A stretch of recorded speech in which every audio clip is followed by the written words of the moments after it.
이제 2021년도 이제 입법 개정을 이제 했고요. 그다음에 2022년도를 이제 적응해야 될 상황인데, 네. 이제 장정개정위원장으로서 참 그 과정도 좀 복잡했었겠지만, 어쨌든 이러한 이제 우리 교인들이 2022년도를 어떻게 이제 우리가 준비해야 될 것인가에 대한 고민들이 많을 것 같습니다. 그래서 이번에 장정 개정에 대한 좀 전반적인 내용을 변화를 좀 말씀을 한번 해주시고, 네. 그리고 이제 제일 중요한 감독 선거에 대한 좀 이야기를 좀 해보겠습니다. 네. 먼저 말씀을 좀 해주시겠습니다. 이번 장정 개정을 위원장을 맡고 제가 생각한 거는 어떤 개혁이라고 하는 것보다는 감리교회의 어떤 생존에 관련된 개혁 입법이 되어야 되겠다라고 하는 마음으로 시작을 했습니다. 왜냐하면 세상은 급격히 변해가고 있는데 우리 교단이 변화되지 않으면 결국은 변화에 순응하지 못하게 되면 결국 도태될 수밖에 없기 때문에 생존에 관련된 어떤 그런 마음으로 시작했던 것이고, 그걸 위해서 우리는 제가 총회 장단개발전위원장을 하면서 우리가 갖고 있는 모든 데이터를 동원해서 데이터를 근거해서 입법을 하기로 그렇게 마음을 먹고 그렇게 했습니다. 그러다가 보니까 혁신적이라고 평가받는 그러한 개혁 입법들이 많이 나왔고, 또 우리 총대 대표들께서 그것에 대해서 흔쾌히 통과해 주셔서 감사하게 생각하지만, 또 한편으로는 이렇게 많이 바뀐 것들이 실제적인 삶에서 또 교단에서 교회에서 과연 그것을 해낼 수 있을까라고 하는 그런 염려도 없지 않아 있지만, 우리가 힘을 다 모아서 새롭게 바뀐 법안이 우리 교단이나 교회에 실제적으로 적용될 수 있도록 노력해서 이루기만 한다면 진일보할 수 있는 좋은 계기가 된다고 저는 봅니다. 네.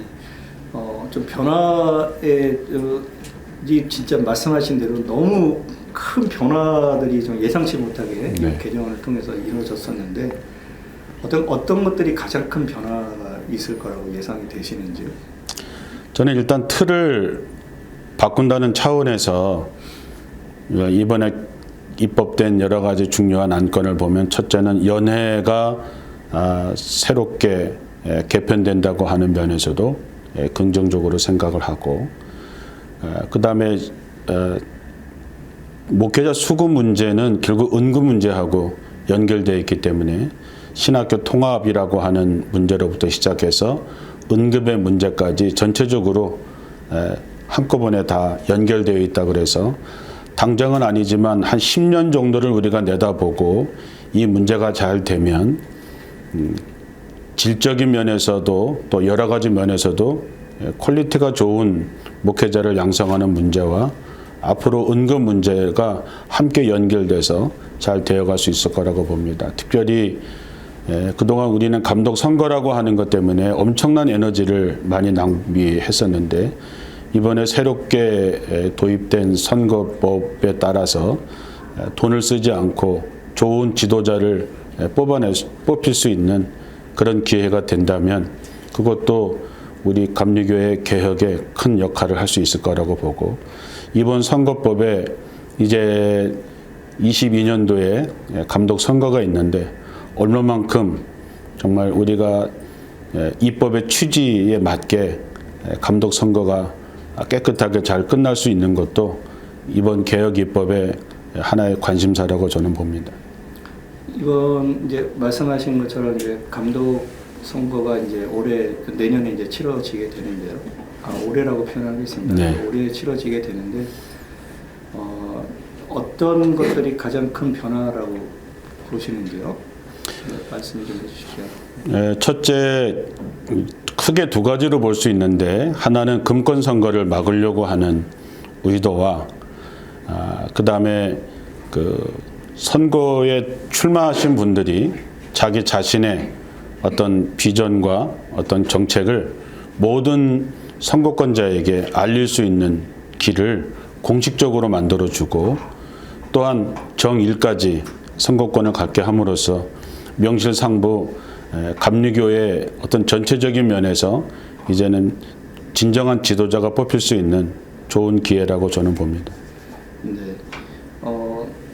그동안 사실은 정 1급의 선거권을 주는 거에 대해서 굉장히 관심들이 많았고 이걸 하자고 그랬는데 이번에는 하여튼 성공을 해서 굉장히 혁명적인 선거 제도가 바뀌었다 이렇게 말씀도 하시는데요. 그러나 한편으로는 또 좀 미흡한 면도 좀 있다라는 네. 지적도 좀 있는 것 같습니다. 그래서 좀 더 이렇게 토론을 좀 더 이렇게 더 많이 할 수 있는 어떤 기회라든가 또 대면을 또 할 수 있는 기회도 좀 줘야 되지 않겠냐라는 면도 좀 있었을 텐데 그런 부분에 대해서는 어떻게 좀 생각하시는지. 일단 정1까지 선거권을 준다고 하는 면에서 많은 분들이 우려하고 있는데 그 우려하는 것은 예전 선거 방식으로 대면 선거 운동을 하게 될 때는 여러 가지 불안 부작용들이 많이 나올 거라고 봅니다. 그러나 이번 선거법에서는 모든 지방에서 후보자들을 반드시 초청해서 정책을 듣고 토론을 할 수 있는 시간을 주었기 때문에 후보자들이 선거권자에게 자기 자신을 알릴 수 있는 기회를 충분히 주고 또 정1서부터 온 모든 사람들이 그 감독 후보자에게 여러 가지를 서로 묻고 토론할 수 있는 기회를 주어진다면 굳이 대면 선거를 할 필요가 없게 되고 그렇게 하다 보면 정1까지 가도 전혀 문제가 없고 또한 선거권자나 피선거권자 모두가 다 서로 이야기를 나눌 수 있는 시간을 준다고 하면 후보에 대한 평가가 충분히 할 수 있는 시간이 주어진다고 봐서 이번 선거법이 잘 되면 그동안 문제가 되었던 뭐 금권 선거라든가 선거 후에 부작용 같은 것들은 사라질 거라고 봅니다. 어떤 선거 나오실 분이나 아니면 그 이제 선거권자들이 가장 주의해야 될 사항은 어떤 사항이 될까요? 일단 금권 선거를 안 하는 거죠.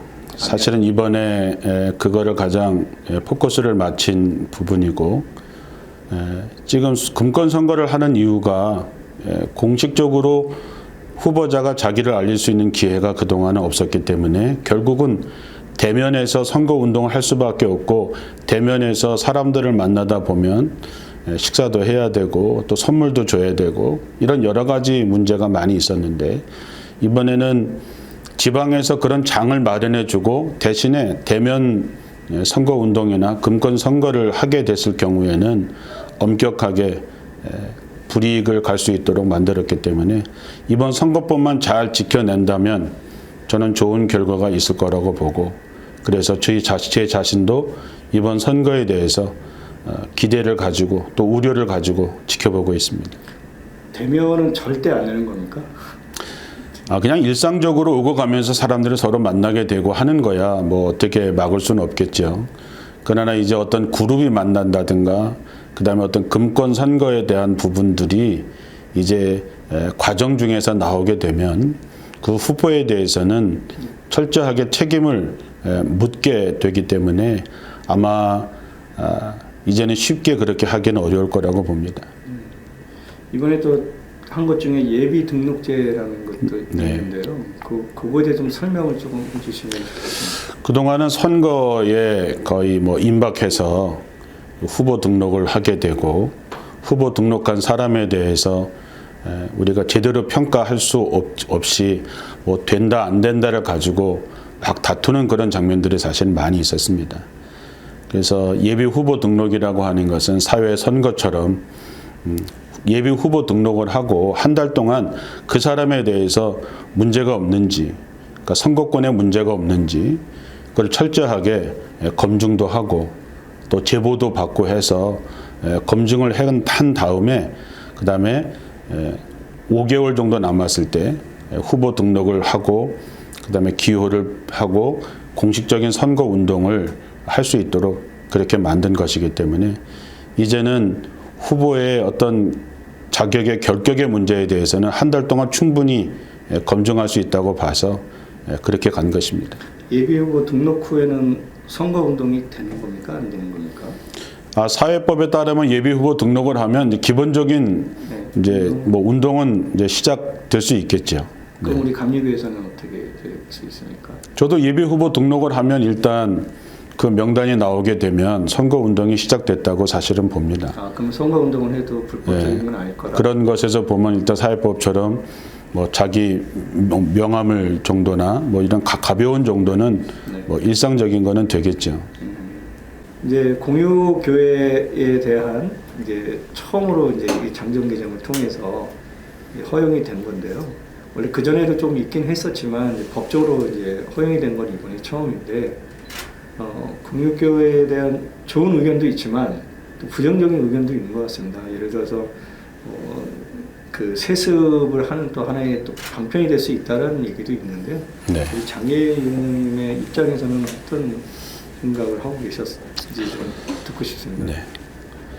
이번 장정 개정에서 공유교회와 그다음에 파트타임 목사에 대한 거는 감리교 현실의 처절한 생존의 어떤 법이라고 봅니다. 그런 법들이 세습의 어떤 이용이라고 하는 그런 면으로 된다고 또 이해하게 된다고 하는 면에서 굉장히 아쉽기도 하고 그럴 수도 있겠구나라는 생각을 가졌습니다.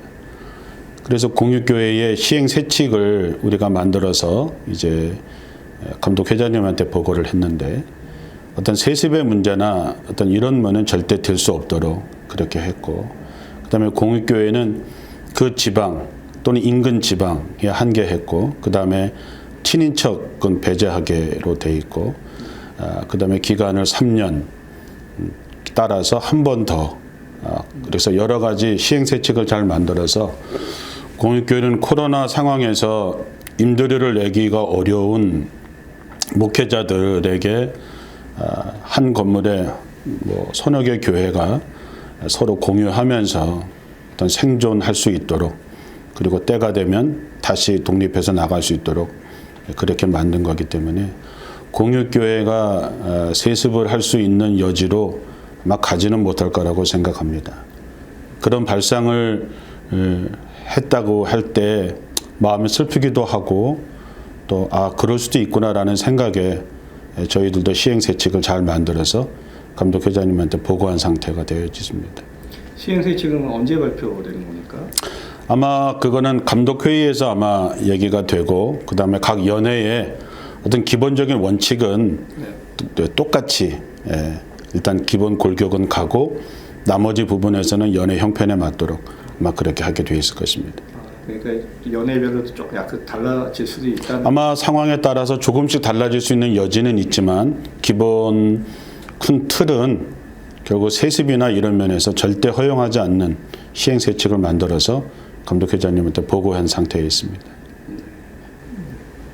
이제 미주자치위원회법이 이제 부분적으로 이제 개정이 됐습니다. 됐는데 우리 하는 목소리가 또 한 가지 나오는 게 좀 모순되는 조항이 두 개가 동시에 하나는 현장 발의됐고, 현장 발의가 되면 개정 장개위에서 발의됐던 거는 폐기가 돼야 되는데 폐기가 안 되고 둘 다 이제 통과가 되는 모순이 있거든요. 네. 이런 부분에서는 어떻게 조율을 해 나가야 되는 건지 그거에 대해서 좀 말씀 좀 해주십시오. 미주자치위원회법이 서로 모순된다라고 말씀하시는 분도 계신데, 제가 장개위원장 입장에서 보고 또 감독회장님과 미주위원회를 직접 방문해서 양쪽에 있는 사람들과 만나고 나서 두 가지 법이 저는 충돌된다고 생각하지 않습니다.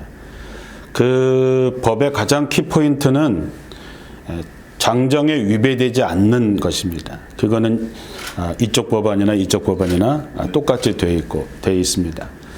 그래서 기독교에 대한 감리의 장정 안에 미주자치법이 완벽하게 들어오게 됐을 때는 미주자치위원회가 지금보다 더 나은 방향으로 나갈 수 있게 됩니다. 그런데 지금 현재 미주자치법은 첨예하게 양쪽의 충돌을 일으키고 있고 받아들이지 못하는 그런 쪽도 있습니다. 그래서 장정 개정이 미주자치법이 장정과 위배됐을 때는 이제 한국에 있는 지방에 속할 수 있다라고 하는 것이 현장 발의 아닙니다. 그런데 저는 미주자치연회가 미주자치법이 모든 사람들이 수긍할 수 있는, 받아들일 수 있는 그런 자치법을 잘 만들고 장정과 상충되는 부분이 삭제된다면 저는 미주자치연회가 어려운 환경이지만 스스로 잘 서 나갈 수 있을 거라고 봅니다. 그런 면에서 미주연회 모든 회원들이 뭐 이쪽 저쪽이 힘을 모아서 자치법이 장정 안에 들어오고 누구나 다 받아들일 수 있는 것으로 가서 미주자치연회가 건강하게 다시 세워갈 수 있었으면 좋겠습니다. 그러나 미주자치법이 장정에 위배되고 그것이 서로 고쳐지지 않을 때는 그때는 뭐 어쩔 수 없이 따르는 사람과 따르지 않는 사람이 서로 분열되리라고 보는데, 그렇게 되게 되면 저는 미주자치연회는 굉장히 어렵고 힘들어질 거라고 봅니다. 그래서 이번 장정이 모순된다고 하기보다는 거기에 키포인트는 미주자치법이 장정에 위배되지 않는 그것이 가장 포인트이기 때문에 그것이 미주 스스로 잘 정리가 돼서 서로 합의를 해서 저는 미주연회가 건강하게 잘 갈 수 있도록 되기를 사실은 바랍니다.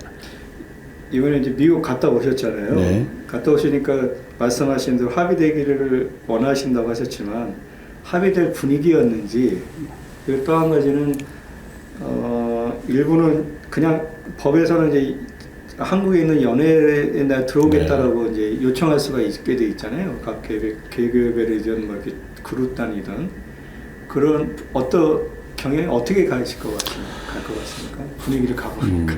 저는 합의라고 하는 면은 서로 손에 쥐은 것을 내놔야 된다고 봅니다. 우리가 서로 악수를 할 때 보면 손을 펴서 서로 아무것도 없다는 걸 확인하고 악수를 하는 거지, 한쪽이 주먹을 서로 쥐고서는 절대 합의가 되지 않습니다.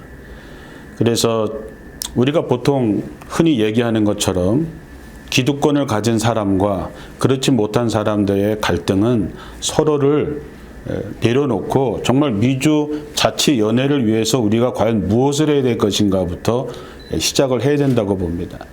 그것이 뭐 감독 어떤 그런 것 때문이든 뭐 자리 때문이든 어떤 것 때문이든지 우리가 다 내려놓고 미주자치연회가 다시 건강하게 세워질 수 있는 그게 뭐냐, 거기서부터 시작된다면 저는 충분히 가능하다고 사실은 봅니다. 그런데 현장 보니까 어떻나요? 현장에서는 약간 미묘한 것은 있지만 저는 양쪽이 다 미주자치연회가 이렇게 가면 안 된다고 하는 것은 다 공감들 하고 있다고 보고, 네. 어떤 미주자치연회도 이제 이민 시대가 끝나고 전부 다 고령화되고 어려워지는 상황에서 이 상태로 가면 안 된다라고 하는 위기의식은 갖고 있을 거라고 봅니다. 이번 장정 개정이 압도적으로 다 이루어진 것도 법을 잘 만들어서 그런 것도 있지만 이제 감리교의 어떤 위기의식이 모든 입법 총대들에게 있었기 때문에 아마 압도적으로 통과됐다고 봅니다. 그런 면에서 미주연회도 저는 아직까지 충분히 시간도 있고 또 기회도 있다고 봅니다. 그게 만약에 끝까지 안 되면 저는 미주자치연회는 아마 어려워질 거라고 봅니다. 그러면 그 교회들은 이렇게 한국으로 와서 연회에 들어오겠다라는 그런 분위기는 없었나요? 그런 분위기가 있죠. 있어요. 네. 이거는 이제 뭐 나중에 기사로 나갈지 안 나갈지는 모르겠지만 미주자치연회에 있는 우리 회원들도 위기의식을 갖고 있습니다. 이러다가 한국과의 관계가 끊어지는 게 아닌가, 못 돌아가는 게 아닌가 생각하고, 또 미주연회가 너무 약하기 때문에 미주연회가 개교회 해줄 수 있는 게 별로 없습니다. 그런데 한국과의 연결이 되면 돌아올 수 있는, 서로 소통할 수 있는, 교통할 수 있는 어떤 그런 기회도 가질 수 있고, 또 한국에 속해 있게 되면 여러 가지로 받을 수 있는 혜택도 많기 때문에 오고 싶은 마음들이 많이 있겠죠. 네. 그렇지만 그것보다도 저는 미주자치연회는 미주자치연회 안에서 그 문제를 해결하고 그 자치법이 장정과 상충되지 않는 그것이 키포인트니까 그 문제를 해결할 수 있으면 두 법이 충돌되지 않는다고 저는 봅니다. 올해 감독 선거를 치를 수 있을까요? 미주연에. 글쎄요. 지금 자치법을 가지고는 아마 미주연의 감독을 뽑기는 어려울 거라고 보고 아마 소송으로 아마 가게 될 거라고 봅니다. 그러나 아직 시간이 있기 때문에 두 양쪽에서 어떤 합의를 잘 하고 그 다음에 뭐 서로 소통하게 되면 갈 수 있을 거라고 저는 봅니다. 제가 볼 때는 거기까지 다 합의까지 사실은 다 갔다고 봅니다.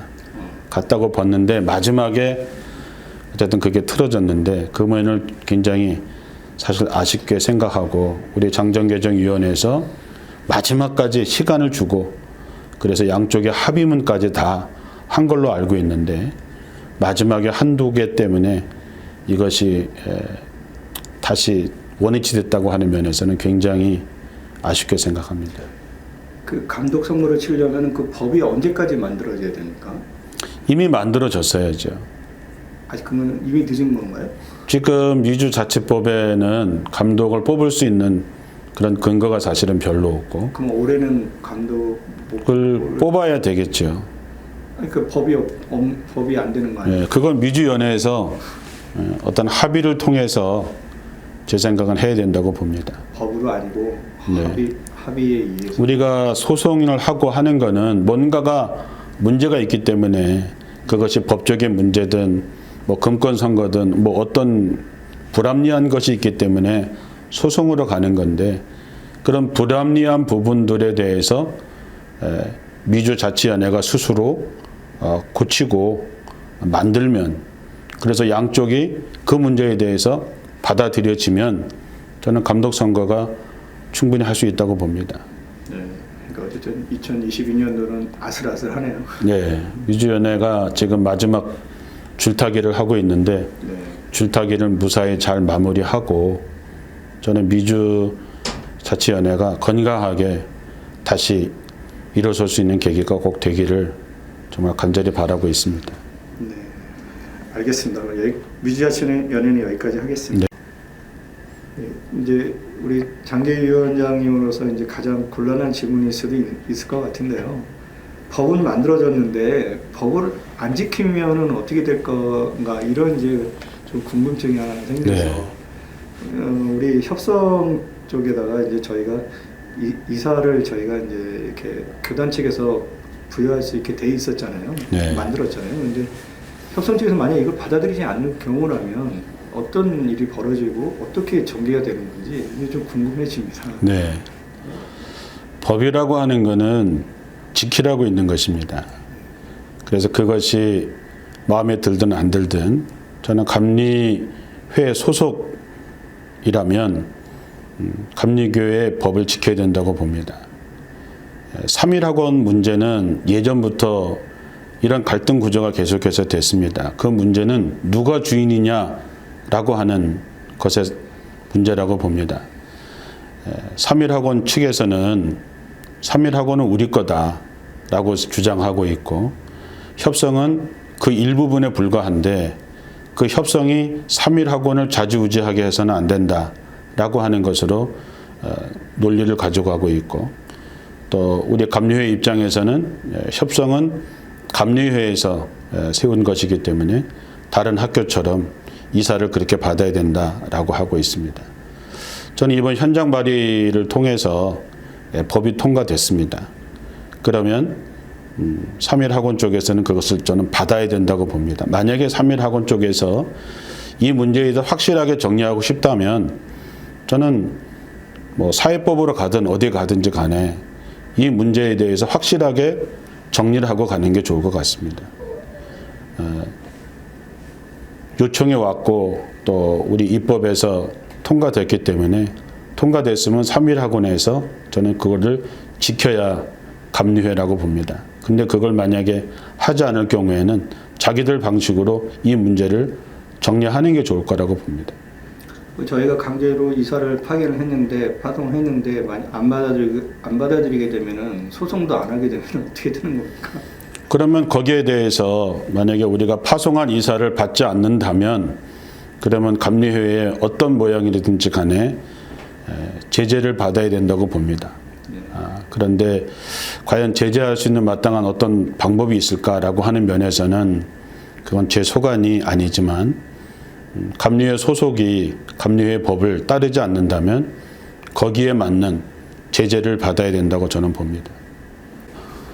2021년도에 장정개정위원장으로서 정말 개혁적인 어떤 생존의 법을 우리 입법 총대들께서 압도적으로 통과시켜 주신 것에 대해서 굉장히 고맙고 감사한 생각이 듭니다. 이거는 우리가 지금 이 빠른 변화와 어려운 시대에 우리가 변화되지 않고 달라지지 않으면 살아남기 어렵다라고 하는 위기의식을 우리 모두가 갖고 있었기 때문입니다.